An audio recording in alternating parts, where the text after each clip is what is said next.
So what are some of the biggest mistakes to avoid, you think, for startup companies from Korea to expand to another market, especially over here? I think the Korean startups they should not assume that their current product, service, business model will work well as they work in their existing market. Mm, Uh-huh. And what I mean by that is getting into new market require huge capital investment. And the definition of huge, of course, can be different based on the size of the companies. But as a ballpark number, it's often said that if the startups want to get into new market, they kind of invest in minimum 300K in USD, considering the overhead cost. And for that reason, in order to invest in that capital, startups have to be at the stage of Series B or above. Hello, welcome to Tiny Dragon, where we dive deep into tech startups mastering product market fit, even in the most unfamiliar markets. I'm your host, Elaine. Join us as we dive deep into the heart of tech startups, uncovering the secrets of how tech startups found their product market fit, turning complex insights into actionable strategies for entrepreneurs and tech enthusiasts alike. Hello, Marco. Hi, Hi. Ellen. Yes, thank you so much for your time to be on our podcast today. Yeah, I'd like to introduce Marco Lee. He's the director and founder of Other Hand Ventures. And Hmm. Other Hand Ventures, I understand what you do is you help early stage tech startups from Korea, from South Korea, using Canada as a launch pad to expand to the North American market, right? So maybe you can give us a few words to share about your background and why you came to do about this business. Yes. First of all, thank you very much for this great opportunity to be on your podcast. I'm a founder and also director of company builder as well as a consulting company that mostly working with startups from Korea that want to expand their market to North America.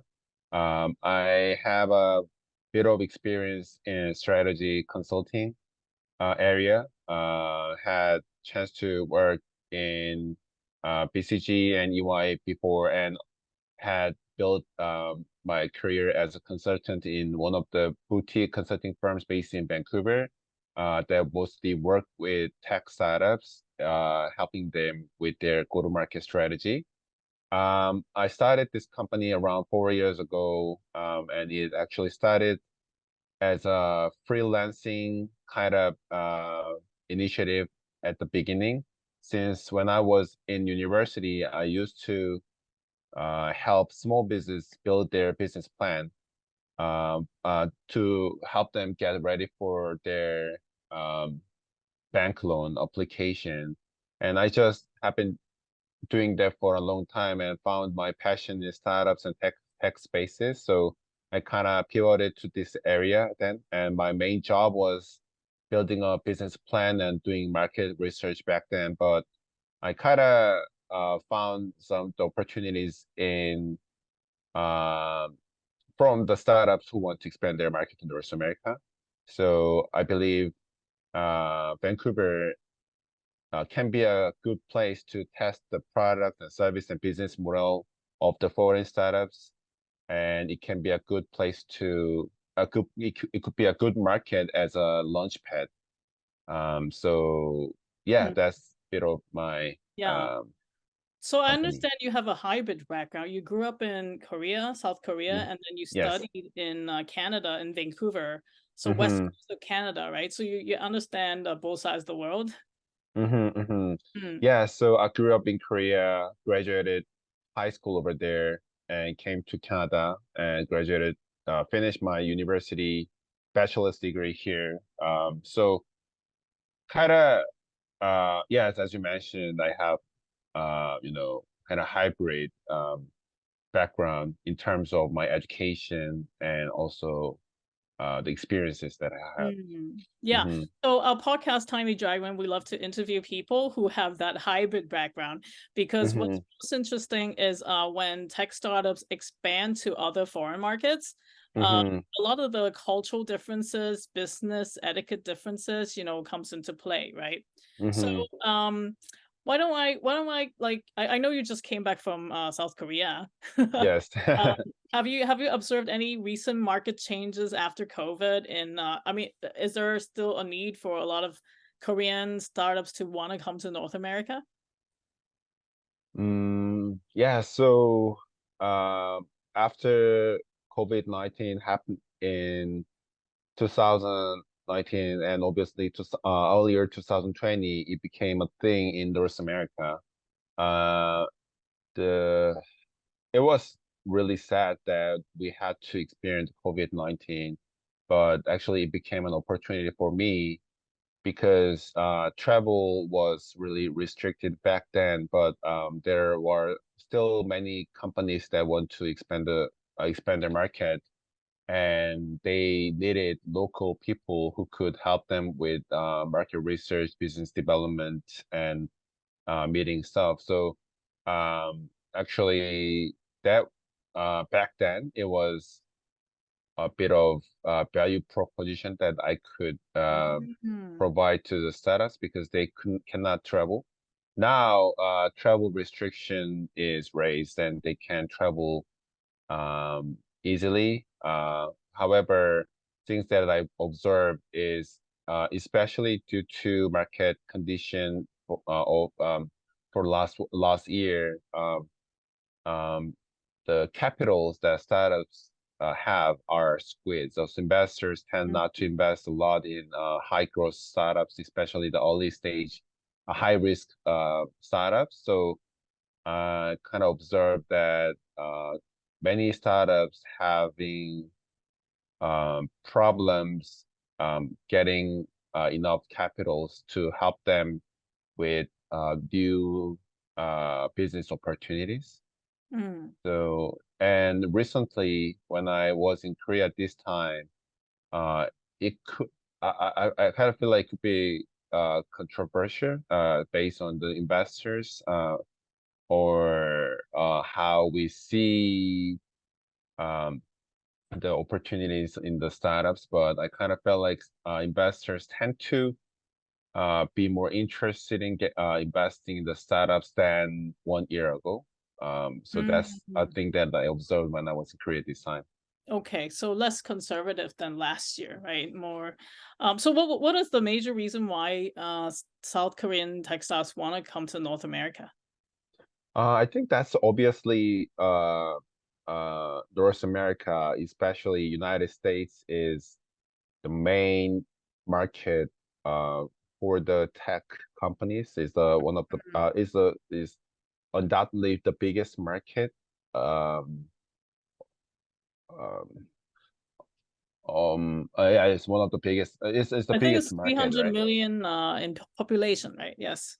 Yeah, yes, Mm. is the biggest market. And especially tech for the tech companies, it should be the main market because it should be the main market. So they are uh, of course interested in getting into this market. But the question is, I think, how they can expand their market to North America, and is the reward uh um um it is the reward instead um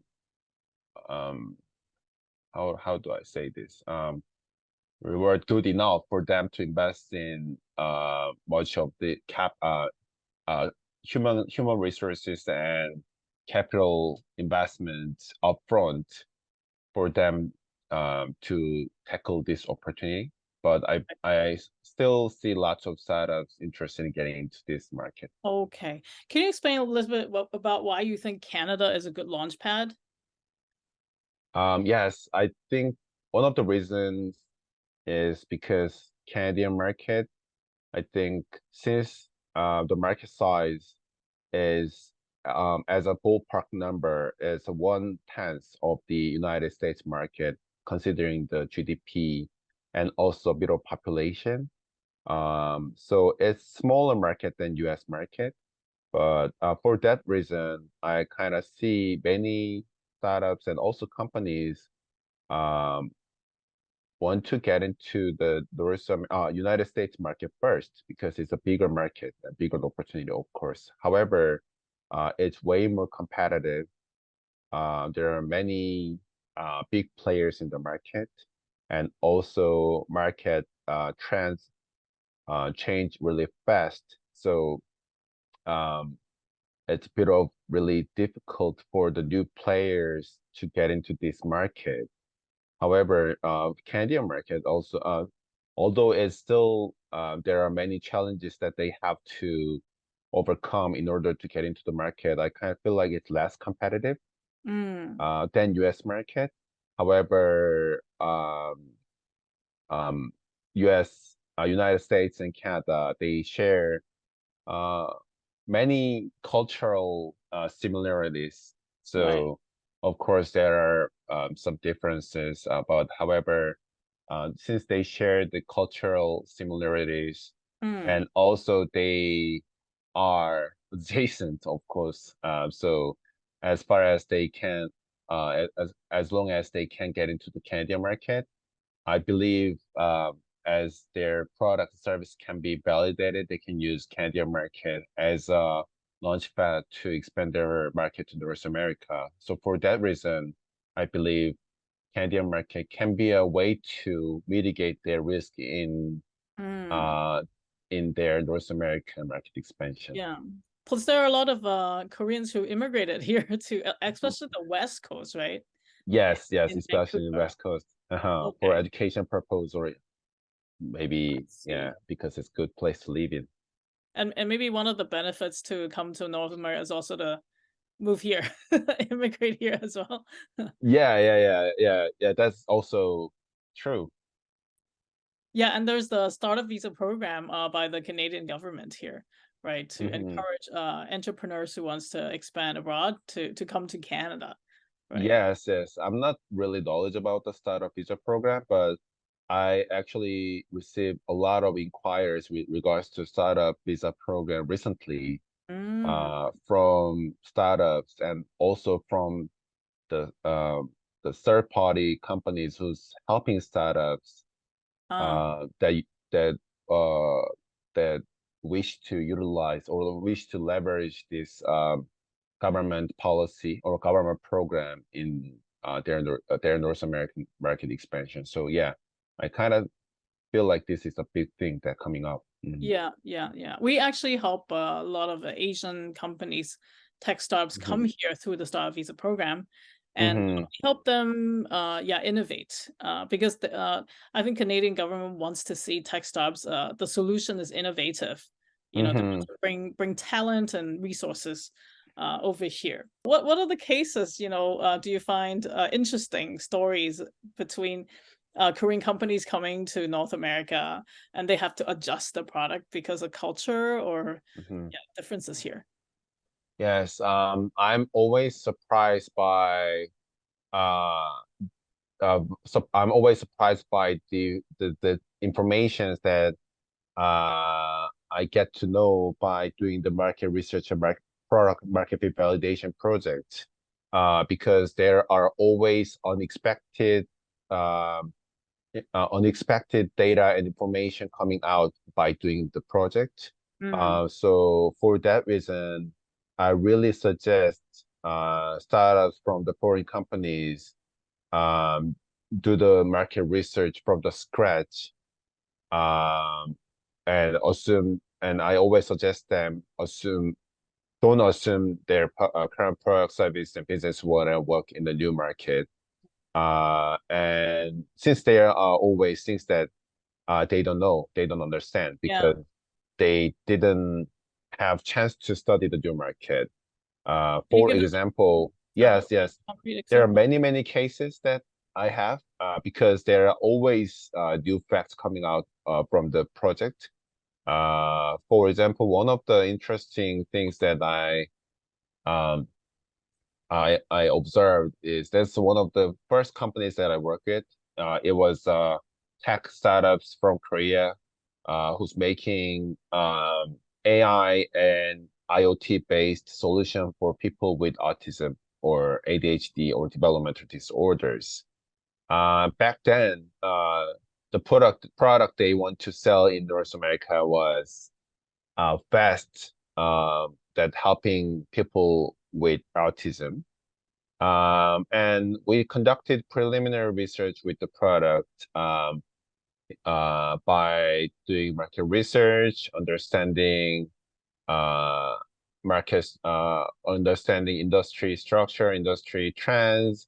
We also studied government subsidies and how families of people with autism and ADHD um, live. That was the research that we were able to do as a preliminary research, and we decided that this market it has a great opportunity, and our new product can have value that can propose into the Canadian market. By talking to industry professionals as well, like occupational therapists, behavior analysts, and also developmental education teachers from the uh, public educational institution. Since we decided that this could have the opportunity, we brought some product into Canada and tested with families that have kids with developmental disorders. And the test took around 2 months in doing that. Mm. And after the tests were done, we were really surprised uh, by a few things, especially the things that we didn't expect to see. They there were many families that participated in the test were satisfied the result or the effect of the test, and Mm. also they were satisfied by the concept of the product, the value proposition it has. However, they didn't want to use the product because of other issues. Mm. For example, back then it was summer in 2019 or 2020. It was really hot. And although the vest was not um, although the vest was not really heavy, it was still uh, um, but still, the kids with the autism and developmental disorders uh, had trouble using it all day because of the high temperature. And that was surprising for me because it was a thing that I wasn't able to expect before. Because in Korea, they have hotter summer. They have higher temperature. They have higher humidity, so uh, it's way more hotter in Korea than in Vancouver. However, the thing happened was since in Korea, they mostly have air conditioners set up in their houses, so it's not a problem when they're inside. However, in Vancouver, since our summer is not really hot usually, we kind of don't have air conditioner in most of the houses, right? Now we have it because we experienced that hot summer Yeah. Weather a few years changed. ago. Yeah, weather changed and also the behavior changed. And I remember that air conditioners were sold out in most of the big box retailers. Mm. However, back then, since it was really hot, the consumers complained about the vest designed with really thick textile.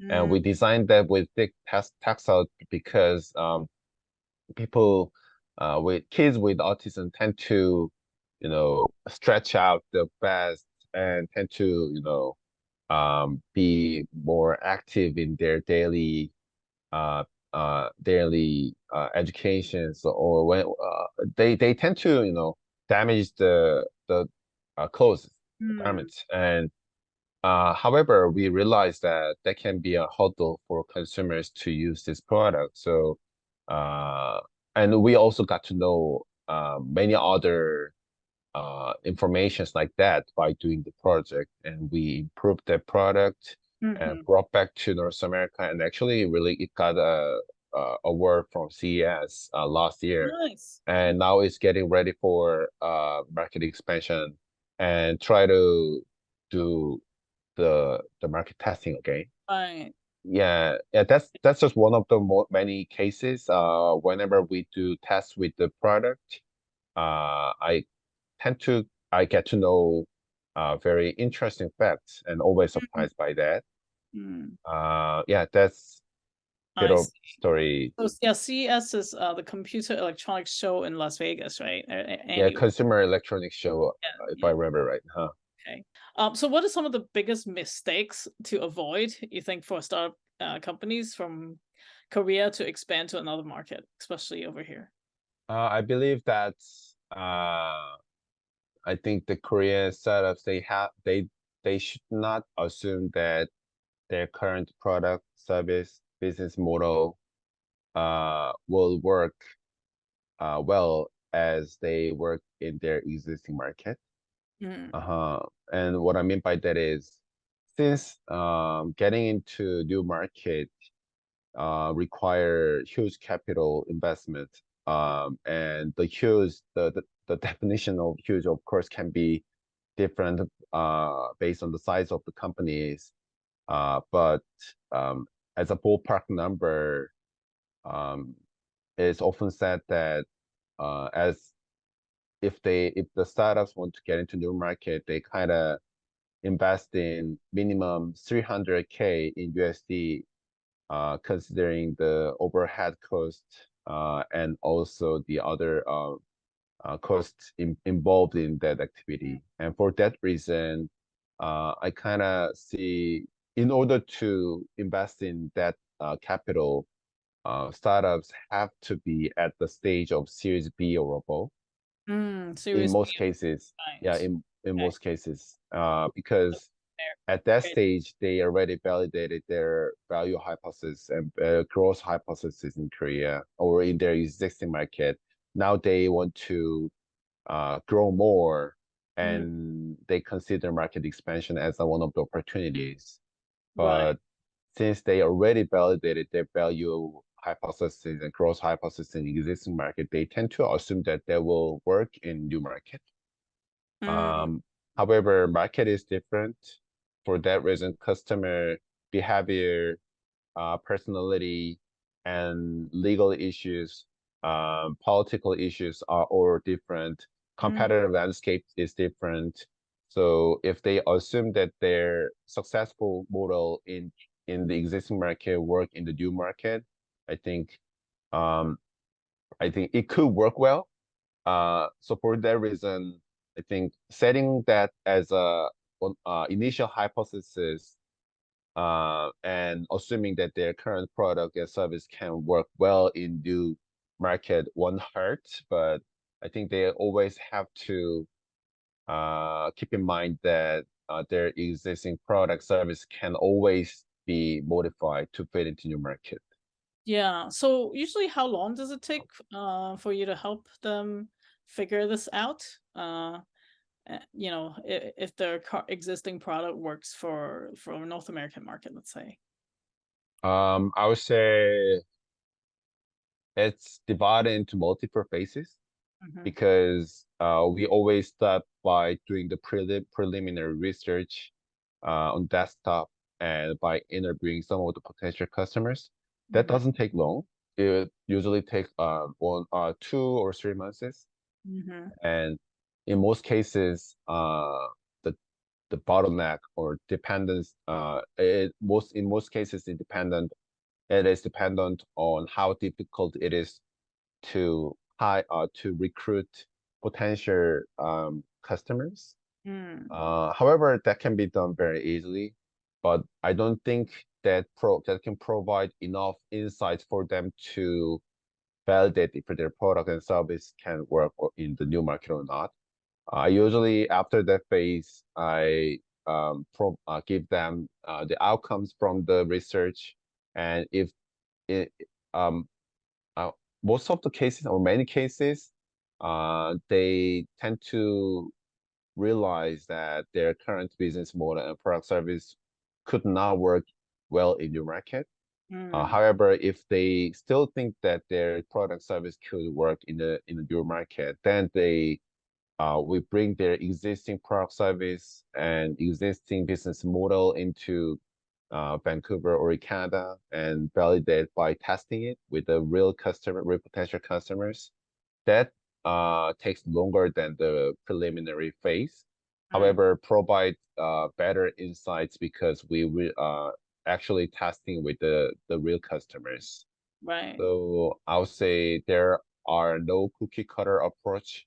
It all different based on the product and service and the type of the test that they want to do. Mm. Yeah.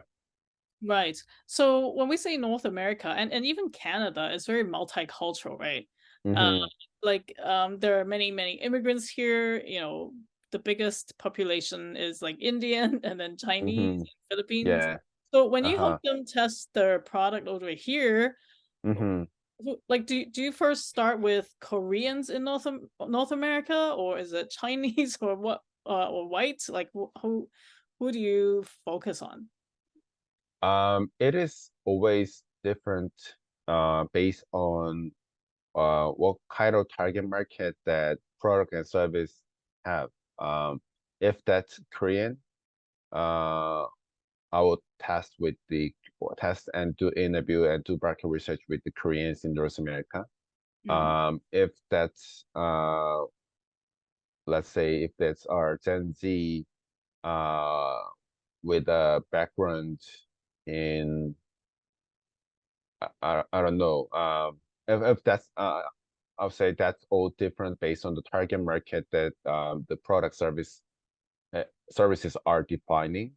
mm, Uh, I kind of see that getting into Korean market or Korean immigrants market in Canada can be an easy way to tapping into this new market. But mm, I also think that there is a trade-off that in by doing so, their current product and service should adapt to that market and mm, the Korean immigrants market in Canada. And since the Korean immigrants market in Canada have their own unique characteristics and behaviors.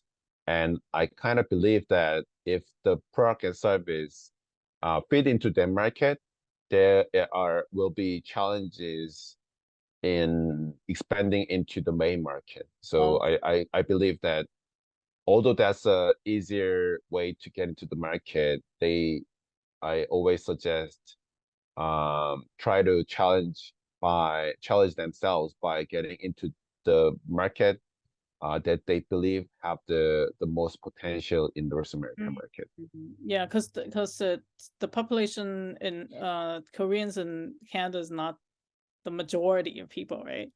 How Obviously, about not Chinese majority. community?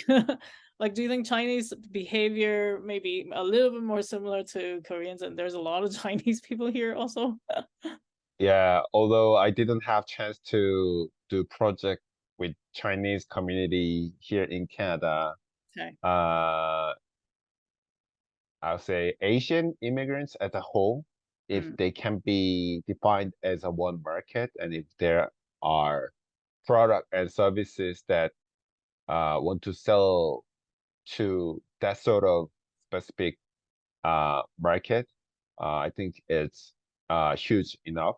Although mm, I don't have any quantitative number data here, I yeah, yeah, that's just what I feel like when I go to downtown Vancouver. There are many Asian cuisines in the yeah. world, right? Yes, yes, So yes. yeah. So you mentioned you focus on like food tech, like plant-based meat, and Mhm. can you explain more about why these categories or industries? Yes. So first of all, I'm really a foodie. I really like to eat food. And also, food is one of my passions. When I was in university, I used to work in fine dining as a line cook. And that's one of the main reasons, to be honest. Mm, I think food provides unique value to the people. And I've kind of saw have been observing that consumer behaviors are changing due to this global crisis. What I mean by that is cost of consuming uh, beef, pork is increasing because Of shipping as well, right? yeah, Transportation costs has gotten higher after COVID. yeah, and also since beef production is one of the significant contributor to the global climate crisis. It's a single most significant factor in greenhouse gas emission. Mm, And also, so beef production or the meat production is a single most significant contribution, single most significant factor to the global climate crisis or the greenhouse gas emission. And food production system as a whole, that includes meat production, is also one of the biggest factors of global greenhouse gas emission. It occupies 23% of the whole mm, global greenhouse gas emission. For that reason, I believe since uh, since we as a country, governments and also consumers, Gen Zs especially care really a lot about uh, mm. environmental sustainability. True. I believe that customer behavior will change in the future. Mm, Or it's already changing a lot. Last year, I've been to many food expos, and I saw like many plant-based products and many sustainable food are on the mm, expos. mm, So I kind of saw the opportunities in that area, and now um trying to develop plant-based food that's sustainable and also tasty and healthy. mm, And not just that plant-based food include the plant-based protein, plant-based chicken, as you mentioned, plant-based egg stuff. And also edible insect. I believe that not sure what kind of product and service, products will be the one that customers will actively consume in the future. But I believe that customer behaviors are changing and they need a new type of the food. right. Interesting. So And is yeah, that like a strength for Korean companies uh locally over there? uh, um, yes and no. And yes, because compared to Canadian food industry, not just Canadian food industry, United States food industry as well. I believe, although I didn't see any quantitative data regarding this matter, Korean food industry is really fast-paced. It Oh, changes really fast. Uh, it it adopts new concept of the cuisine really fast. mm, Uh, just simply considering the restaurants in Korea when you get there, I suppose it's similar in Hong Kong or China. In one corner in downtown, there are always like bunch of the restaurants, right? yeah. Always we see many restaurants, but in North America, we don't have many restaurants. Although it's still there are still many restaurants and they are really good foods, but um, the number of the restaurants is different, and regulations, it takes longer for those Canadian restaurants to get approved to have a new business open. So I think Koreans changes fast Yeah. in the food industry. There are always new food to try, always new food product to try. Yeah. So Okay, that's good point. Yeah. Yeah, I think yeah, also Asians love to eat because it's also a way of socializing, right? mhm, Yeah. yes. So maybe that's why it's so fast. Okay, so Hmm. lastly, to summarize, like, so what's your one takeaway of advice for Korean startups before they come over here? What should they consider? Yeah, and what are the steps they should take? Uh-huh. It's really good to have a summarizing session because I feel like today I was not really organized in talking about the cases and things that startups should keep in mind. I believe one thing is, as I mentioned before, startups should always not assume that their current product, service, and business model work in new market. I think they always have to uh, uh, approach with their startup spirit that they used to have in their seed or Series A stage. Um, Mm, so I always tell startups that I work with that this is new market and you are a new player in the market. So you have to bring back your startup spirit that you used to have in your seed or pre-A stage, mm, because that's the best way to find the market fit and develop the best product that works for the new market. mm. So, so to So summarize it, don't which assume that. which position, like, so if the company's already Series A or B, so the founder has maybe done a few years, right? Mhm, So which mhm. person from that startup should to work with you or help them expand to a new market? Which person in the organization, you mean? Yeah. I mostly work with CEO. Mhm. So I'm not sure if that's the question you try to ask. I mostly work with the startups at stage of Series A or Okay, before.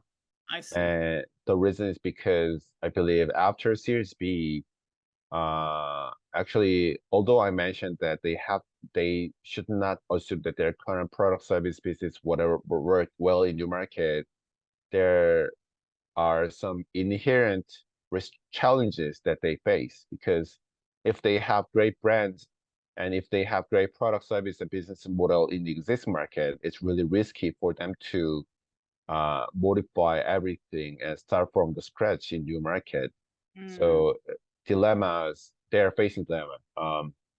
But for the Series A or before startups, although they have technologies and they have team and they have a bit of product market fit in the existing market, they are still finding their product market fit, especially in validating growth hypotheses. So they tend to be more agile and to be more mm. flexible in changing the business model and product and service. For that reason, I usually work with Series A or before startups that I usually interact and work with CEOs and founders of the company. Okay, okay. Is there anything that I haven't asked that you wanted to, tell us? No, no, no, that there was really interesting time to talk about the things. Um, yeah, Okay. and So if our audience wants to reach out to you, like how should they get in touch with you? um, yeah, can you share my LinkedIn and my website Okay. on your podcast? Is it if it's Yes, yes, possible? yes, Yeah, I can do that. yeah. Okay. All right. Thank you so much, Marco, today for being on our podcast and sharing your experiences. Yeah, and hopefully more Korean startups will come to you. Yeah. We can also help them over here in North America. Okay. Thank you. All right. Thank you for having me on your podcast. Thank you.